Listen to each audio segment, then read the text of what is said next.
เอ้สบายดีอาจารย์บุญอยู่เนาะขอบใจที่มาอ่า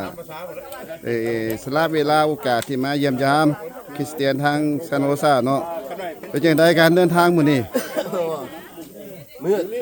มืดเนาะคือฝนสิตกเด้ ฮะอากาศก็พอเทียบบ่ร้อนบ่หนาวก็พอดีเนาะพอดีพองามเนาะมื้อนี้ไปดีอาจารย์นุไสไปดี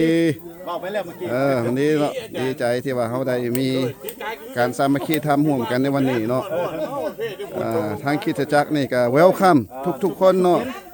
ไปดีอาจารย์แค่ไปดีสบายดีอาจารย์ปุณโอเคดีใจหลายที่ว่ามาเห็นหน้ากันพี่น้องเขาเป็นอ้ายเป็นน้องกันขอให้เขามีไปดีปะไปดีไปดีเอ้ยไปดีโอ้มื้อนี้สิเดินทางไปเบิ่งแม่ค้าน่ะพวกเห็นกันเฮ้ยสบายดีสบายดีทุกคนสบายดีป้าพี่เด้อเนาะว่าเรนเมลี่ป้าสายเนาะสบายดีป้าโอ้เบิ่งเขาคั่วกินเนาะเป็นตาแซ่บแต่พี่น้องมาเด้อมาเด้อ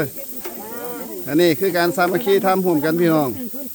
มีใดเฮาก็พากันอยู่กันกินไปเนาะมีแต่เฮากินซ้ำนั่นพี่น้องปิ้งแต่ว่าท่านไม่ได้ถามตึกเลยละลายไปตึกอยู่ไซต์สนามตึกอยู่นะเมดิซิโนเมดิซิโนเฮ้ยดิป่อหัวแหลมแค่ลูกแคทมาเด้อมาเด้อ